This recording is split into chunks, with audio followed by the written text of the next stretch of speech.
وزیر اعظم صاحب نے اپنا منصب سنبھالتے ہی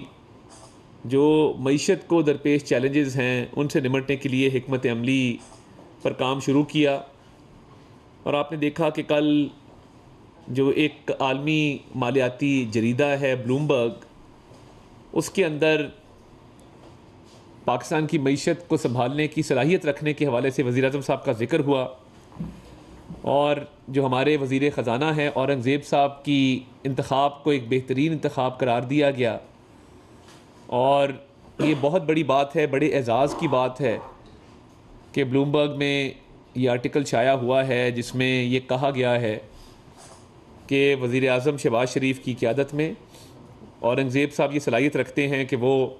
اس ملک کی جو معیشت کو درپیش مسائل ہیں اس کو حل کر سکیں، اور وزیر اعظم کے حوالے سے یہ درج ہے کہ ان کا جو تجربہ ہے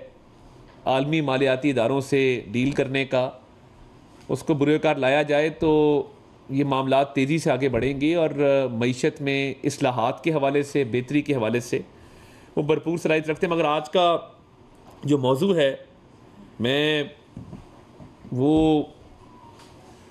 چند باتیں ہیں جو آپ کے سامنے رکھنا چاہتا ہوں، اور آج کا موضوع کچھ ایسے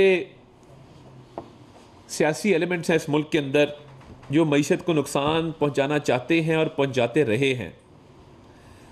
اور وہ اپنی سیاست کی خاطر ریاست کا نقصان کیے جا رہے ہیں، اور ان کو سمجھ نہیں آ رہی کہ یہ ریاست ہے تو ہم ہیں، پاکستان ہے تو ہم ہیں، اور اس ملک نے انشاءاللہ تعالی تا قیامت قائم رہنا ہے۔ مگر اگر چند سیاسی عناصر یہ سمجھتے ہیں کہ ہم اپنی سیاسی بقا کی خاطر، سیاسی مفادات کی خاطر، جو پیٹی پولیٹیکل انٹرسٹ ہوتے ہیں ان کی خاطر اس ملک کی معیشت کو نقصان پہنچائیں گے، تو یہ ان کی خام خیالی ہے۔ تحریک انصاف کی طرف سے ایک بہت مکروہ قدم لیا گیا ہے یورپین یونین کو اپروچ کرنے کا، اور ایک آن لائن پٹیشن کا سسٹم جس میں وہ انٹرنیٹ کے اوپر یورپین یونین کو یہ کہہ رہے ہیں کہ پاکستان کا G S P plus status واپس لیا جائے کیونکہ عمران خان صاحب کو قید میں سہولیات نہیں دی جا رہی۔ کتنے افسوس کی بات ہے، اور یہ پہلی دفعہ نہیں ہوا، ماضی کے اندر اگر دیکھا جائے تو آئی ایم ایف کی ڈیل کو سیبوٹاج کرنے کا پروگرام، ملک کی معیشت کو ناقابل تلافی نقصان پہنچانے کا پروگرام، آئی ایم ایف کو خط لکھنے کی جو ان کی کوشش تھی، آپ کو یاد ہوگا کہ اس وقت کے وزیر خزانہ شوکت ترین صاحب نے 2 صوبائی وزرائے خزانہ کو فون کیا کہ ہمیں آئی ایم ایف کو خط لکھنا ہے اور کہنا ہے کہ یہ جو آئی ایم ایف پاکستان کو پروگرام دینے جا رہا ہے یہ نہ دیا جائے، اور یہ معاہدہ پاکستان کے ساتھ نہ کیا جائے۔ یہ بانی چیئرمین پی ٹی آئی کی کوشش یہ تھی کہ یہ ملک خدا نخواستہ ڈیفالٹ کر جائے، یہاں پہ باہر سے ایئر لائنیں آنا بند ہو جائیں، یہاں پہ لوگ بینکوں کے باہر قطاروں میں لگے ہوں اپنے پیسے نکلوانے کے لیے، باہر سے انویسٹمنٹ آنا بند ہو جائے، معیشت مکمل طور پہ بیٹھ جائے، اور پھر بانی چیئرمین پی ٹی آئی یہ کہہ سکے کہ دیکھیں میں کہتا تھا ملک ڈیفالٹ ہو جائے گا، انہوں نے ملک کو ڈیفالٹ کر دیا۔ یہ تو اللہ تعالیٰ کا کرم ہے کہ شہباز شریف صاحب نے ذاتی دلچسپی لے کے آئی ایم ایف کے ساتھ مذاکرات کیا اور آئی ایم ایف کے معاہدہ طے کیا تو ملک ڈیفالٹ سے بچ گیا، ورنہ انہوں نے کوئی کسر نہیں چھوڑی تھی۔ آئی ایم ایف کو خط انہوں نے تب بھی لکھا، اب دوبارہ ان کے ترجمان رؤف حسن صاحب نے اس دن کہا کہ جی ہمیں جیل سے یہ ہدایت آئی ہے کہ آپ آئی ایم ایف کو خط لکھیں کہ وہ پاکستان کے ساتھ پروگرام کو آگے نہ بڑھائے، اور آپ سے پوچھ کون رہا ہے اور آپ کس حیثیت میں یہ خط لکھ رہے تھے؟ آپ کرپشن کے چارجز میں آپ کو عدالتوں نے سزا دی ہے جس کی قید کی سزا آپ کاٹ رہے ہیں. اور دیکھیے ریاست پاکستان اور قومی مفاد کا تحفظ یہ ہماری اولین ذمہ داری ہے. معیشت کو ٹھیک کرنے کے لیے جو حکمت عملی ہے, جو اقدامات ہیں وہ لیے جا رہے ہیں, اور وزیر اعظم صاحب دن میں 3 سے 4 میٹنگ صرف معیشت کے اوپر کرتے ہیں, اور ان کی تمام تر توجہ مرکوز ہے کہ ہم اس ملک کو ترقی کی شارہ پہ گامزن کریں, ہم اس ملک کی عوام کے مسائل کو حل کریں, ان کی فلاح و بہبود کے لیے کام کریں, مہنگائی بے روزگاری کا خاتمہ کریں. اور ایک طرف ایک سیاسی جماعت ہے جس کو اپنے آپ سے آگے کچھ نظر نہیں آتا, نہ قومی مفاد نظر آتا ہے, نہ ان کو پاکستان کی سالمیت کی کوئی پرواہ ہے, نہ ان کو غرض ہے معیشت کی بحالی کے ساتھ. وزیر اعظم صاحب نے تو میثاق مفاہمت کی بات کی تھی, تو یہ اب نیا ڈھونگ رچایا جا رہا ہے کہ یورپین یونین کو کہا جائے کہ پاکستان کا G S P plus status واپس لے لیں. اب پاکستان کا G S P plus status ہے تو ہماری ایکسپورٹس میں اضافہ ہوگا, پاکستان کا G S P plus status ہے تو زر مبادلہ آئے گا, پاکستان کا G S P plus status ہے تو روپیہ مستحکم ہوگا, مہنگائی میں کمی آئے گی, روزگار کے مواقع ملیں گے. تو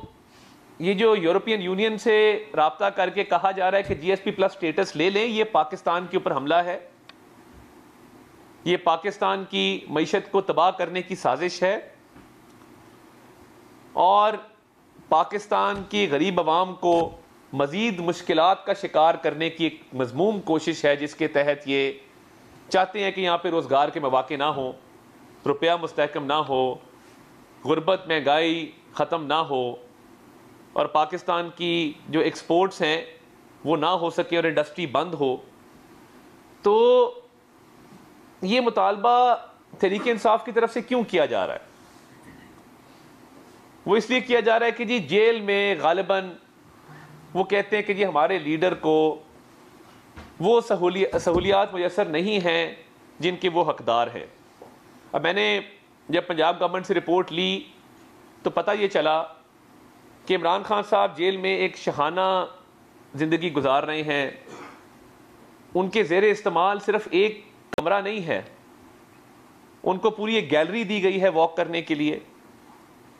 ان کے سیل کے ساتھ ایک کچن بھی دیا گیا ہے, ایک کمرہ ایکسٹرا دیا گیا ہے, 3 کمرے ان کے زیر استعمال ہے, اور ایک گیلری واک کرنے کے لیے زیر استعمال ہے. جو جیل مینول ہے 1978 کا, اس کے مطابق ہر قیدی کو ہفتے میں 1 ملاقات کی اجازت ہوتی ہے. بانی چیئرمین پی ٹی آئی کو ہفتے میں 4 ملاقاتوں کی اجازت دی جا رہی تھی, جس کے اندر 1 ملاقات وکیلوں کے ساتھ, 1 ملاقات دوستوں کے ساتھ, 1 ملاقات فیملی ممبرز کے ساتھ, اور 1 ملاقات سیاسی رفقا کے ساتھ. جیل مینول کہتا ہے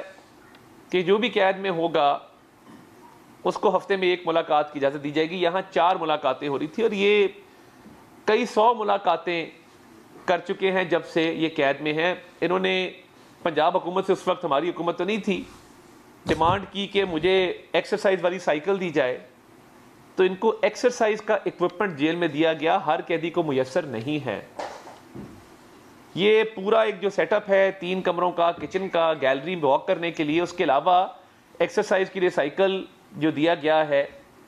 پھر اس کے ساتھ ساتھ جو کھانے پینے کی اشیاء کی ڈیمانڈ کی جاتی ہے, جس بھی قسم کی, جو مینیو لکھ کے دیا جاتا ہے, وہ مجھے پنجاب حکومت کی طرف سے بتایا گیا ہے کہ جیل حکام وہ مہیا کر رہے ہیں, اور ان کو کوئی تنگی نہیں ہے, ان کو کوئی دقت نہیں ہے. دیگر جو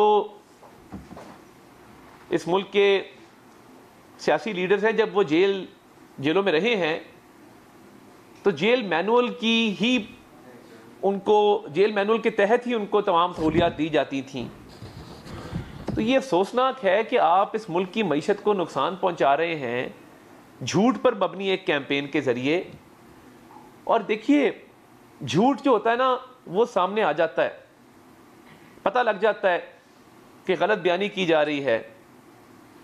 اور یہ ایسی غلط بیانی ہے کہ کوئی بھی یہ چیک کروا سکتے ہیں آپ جیل سے کہ کیا سہولیات دی جا رہی ہیں. یہ جو 2 ہفتے کا ایک بین ملاقاتوں پہ لگایا گیا, یہ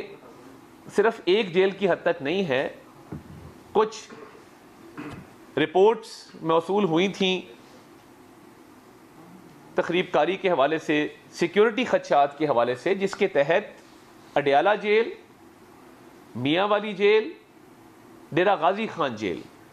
ان 3 جیلوں کا سیکیورٹی آڈٹ کیا جا رہا ہے.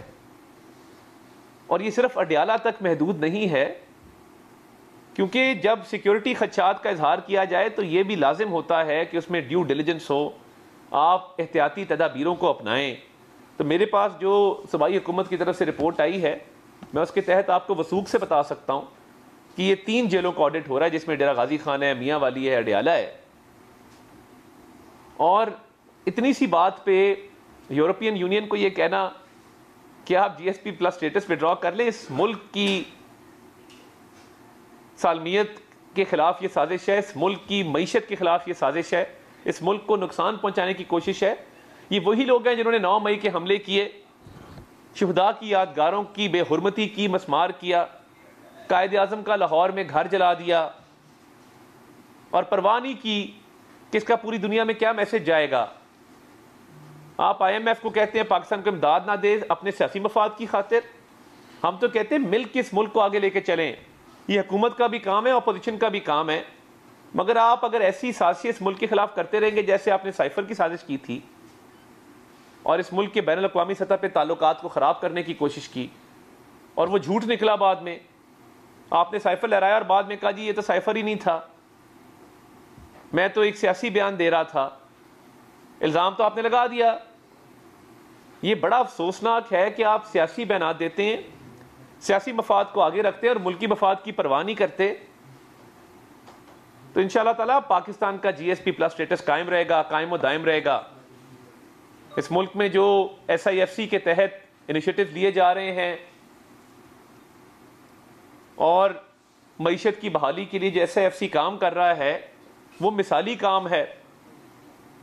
اور بڑی توجہ کے ساتھ, بڑی سنجیدگی کے ساتھ وہ کام ہو رہا ہے. تو یہ صرف معیشت کو نقصان پہنچانا چاہتے ہیں, اور ایک جھوٹ پہ مبنی کیمپین کے تحت, یہ سفید جھوٹ ہے, یہ بے بنیاد بات ہے کہ جی جیل میں سہولیات نہیں دی جا رہی, اور اس بنیاد پہ پاکستان کا G S P plus status withdraw کر لیا جائے. یہ گھنونی سازش ہے اس ملک کے خلاف. ایسی سہولیات پاکستان میں کسی قیدی کو میسر نہیں جو بانی چیئرمین پی ٹی آئی کو میسر ہیں. میں نے وہ سہولیات آپ کو گنائی ہیں, ہفتے میں 4 ملاقاتوں سے لے کے, جو کہ جیل مینول کی خلاف ورزی ہے, سائیکل ایکسرسائز والی سے لے کے ایک بہت بڑا جیل کا حصہ ان کے زیر استعمال ہے. تو اگر سیکیورٹی آڈٹ پنجاب حکومت 2-3 جیلوں کا کر رہی ہے تو آپ کو صبر سے کام لینا چاہیے. آپ کو عدالتی فیصلوں کے تحت آپ جیل گئے ہیں, آپ کو توشہ خانہ کا الیکشن کمیشن کا کیس, اس میں سزا ہوئی, آپ کو نیب کا جو توشہ خانہ کا ہار والا کیس تھا اس میں سزا ہوئی, آپ کو سائفر کے کیس میں سزا ہوئی, دیگر کیسز میں سزا ہوئی. اس کا ایک عدالتی پروسیس ہے. عدلیہ اس ملک میں آزاد ہیں, اور آپ چاہیں تو آپ عدالتوں سے رجوع کریں. مزید سہولیات, اگر آپ جیل مینول سے ہٹ کے جو آپ کو سہولیات دی جا رہی ہیں, آپ مزید سہولیات چاہتے ہیں, آپ عدالتوں سے رجوع کریں. آپ کو اپنی سزا دیے جانے پہ اعتراض ہے, عدالتیں موجود ہیں, آپ اپیلیں کریں, آپ اپیل دائر کر سکتے ہیں, آپ کو کسی نے نہیں روکا. ایک عدالتی پروسیس ہے, ایک قانونی پروسیس ہے جس نے فالو ہونا ہے. تو میں سمجھتا ہوں کہ کوئی سہولیات ایسی نہیں روکی گئیں کہ جس کی بنیاد پہ آپ نے اس ملک کی معیشت پہ حملہ کر دیا, اور آپ اس حد تک چلے گئے ہیں کہ آپ پاکستان کا G S P plus status revoke کرنا چاہتے ہیں. جو سہولیات مل رہی ہیں وہ منفرد ہیں, وہ انوکھی ہیں, وہ کسی اور قیدی کو میسر نہیں ہیں. اور میں نہیں سمجھتا کہ کوئی ایسی جیل میں خدا نخواستہ کوئی تنگی ہے, جتنی رپورٹس میں نے دیکھی ہیں, کہ آپ اس پہ اتنا واویلا کر دیں کہ آپ پاکستان کی معیشت پہ حملہ آور ہو جائیں. اس کی ہرگز اجازت نہیں دی جائے گی, اور اس پہ ہم جواب دیں. ہم آپ کو تمام تر وہ تفصیلات بتا چکے ہیں، مزید بھی بتا سکتے ہیں کہ جو شاہانہ ایک لائف سٹائل ہے، شاہانہ ایک جو زندگی گزاری جا رہی ہے اڈیالہ جیل کے اندر، تو اگر کوئی تنگی کوئی دقت ہے تو وہ بتائیں کیا دقت ہے۔ سیکیورٹی آڈٹ، سیکیورٹی کی ذمہ داری ادا کرنی ہے پنجاب حکومت، وہ کر رہے ہیں۔ تو انشاءاللہ اس ملک کی معیشت کی بحالی کے لیے وزیر اعظم دن رات کوشاں ہیں، اور اس ملک کی جو مسائل ہیں اس کو حل کرنے کے لیے اپنا خون پسینہ لگائیں گے، دن رات ایک کریں گے، اور مل جل کے اس ملک کو انشاءاللہ تعالیٰ عظیم بنائیں گے۔ جاوید حسین صاحب 92 صاحب، جیسے کہ آئی ایم ایف کو پی ٹی آئی کی جانب سے خط لکھا گیا تھا، اور اس خط کے بارے میں پھر آئی ایم ایف کی طرف سے یہ کہا گیا کہ انڈیویجول شخص کی کوئی رائے حیثیت نہیں رکھتی، تو آپ کو لگتا ہے کہ جی ایس پی پلس کا اسٹیٹس جو ہے وہ اس پٹیشن کے اوپر ختم کیا جا سکتا ہے؟ آپ کو کوئی انڈیکیشنس ہیں کہ جس کے خطرات کو آپ دیکھتے ہوئے اس چیز کی وضاحت کریں؟ نہیں، دیکھیے میں نے تو دیکھا کہ یہ آن لائن ایک مہم شروع کی گئی ہے، پاکستان کا G S P plus status withdraw کرنے کے لیے پٹیشن کی جا رہی ہیں، تو میں سمجھتا ہوں کہ یہ بے بنیاد قسم کی ایک کیمپین چلائی گئی ہے اور اس ملک کو نقصان پہنچانے کی کوشش کی گئی ہے۔ انشاءاللہ تعالیٰ اس ملک کا G S P plus status برقرار رہے گا، اور انڈسٹری اور ایکسپورٹرز کو حکومت تمام سہولیات جو ہے وہ میسر کرے گی، انڈسٹری کے فروغ کے لیے، ایکسپورٹس کو بڑھانے کے لیے، روزگار کو کے مواقع فراہم کرنے کے لیے۔ تو میں نہیں سمجھتا یہ کوئی خطرہ ہے۔ میں ایک سازش جو تحریک انصاف کر رہی تھی اس کو بے نقاب کرنا اپنی ذمہ داری سمجھتا تھا، اس لیے آج آپ کے سامنے حاضر ہوا۔ عباس شدید صاحب ٹیلنٹ ٹی وی سے۔ سر، یہ سیکیورٹی آڈٹ کب تک ختم ہوگا اور تھریٹس کیا ہے؟ اور یہ بھی تاثر دیا جا رہا ہے کہ سینٹ الیکشن اور دیگر جو سیاسی معاملات پر مشاورت ہے اس کو روکنے کے لیے پابندی لگی ہے۔ دیکھیے، میں اس پہ جو لیٹر جاری کیا گیا ہے وہ پنجاب حکومت کی طرف سے، اس کے اندر تفصیلات درج ہیں کہ چند جیلوں کے اندر تخریب کاری کا خدشہ تھا، سیکیورٹی خدشات تھے، جس کی بنیاد پہ سیکیورٹی آڈٹ کنڈکٹ کرنا پنجاب حکومت کی ذمہ داری تھی، اور نہ صرف خان صاحب کا بلکہ باقی قیدیوں کی جو سیکیورٹی ہے اس کو بھی انشور کرنا جو ہے وہ جیل حکام کی اور جو کنسرنڈ حکومت ہے اس کی ذمہ داری ہوتی ہے۔ تو یہ میرا خیال ہے 2 ہفتے کا جو سیکیورٹی آڈٹ ہے یہ ختم ہو جائے گا، سینٹ کا الیکشن تو پھر ابھی دور ہے۔ یاسر ملک صاحب دنیا نیوز۔ طارق صاحب، یہ بتائیے گا کہ سندھ میں تو چیف سیکرٹری جو ان کو چینج کر دیا گیا، کے پی کے میں چیف سیکرٹری کے اوپر ایک لڑائی سی نظر آتی ہے دونوں کے درمیان، وفاق اور کے پی کے درمیان۔ علی امین گنڈا پور صاحب نے ایک خط لکھا، اس کا جواب بھی دیا گیا، تو کیا وفاقی حکومت ان کا دیا ہوا نام جو ہے اس کو چیف سیکرٹری لگائے گی یا اس کے اوپر کوئی؟ دیکھیے، خیبر پختونخوا حکومت نے ایک خط لکھا ہے اور یہ مشاورت سے معاملہ حل ہوگا۔ میں سمجھتا ہوں آج بھی اس پہ بات چیت ہونی ہے، تو اس پہ کوئی بات چیت ہوگی تو آپ کے سامنے لے آئیں گے۔ آج اس پہ کوئی نہ کوئی رد عمل آ جائے گا سامنے۔ راشد علیب صاحب اے آر وائی سے۔ سر، آپ نے فرمایا کہ خان صاحب نے خط لکھ کر دکھاؤنی سازش کی ہے، تو کھلے عام ایسی ملک کے خلاف سازش کرنے پر کس قانون کا اطلاق ہوتا ہے، اور آپ ڈیفینسو کیوں ہو رہے ہیں کہ وہ کون سی ضرورت نہیں ہے، ہمیں بتائیں، ہم دیں گے؟ سہولت دینے کے بجائے قانونی کارروائی کا اعلان کیوں نہیں ہوتا؟ دیکھیے، پہلی بات تو یہ ہے کہ جیل کا ایک سسٹم ہے، وفاقی حکومت، خان صاحب جو کہتے تھے نا میں فلاں کر دوں گا، کھانا بند کر دوں گا، دوائیاں بند کر دوں گا، میں نے ایسا اعلان اس لیے نہیں کیا کہ اڈیالہ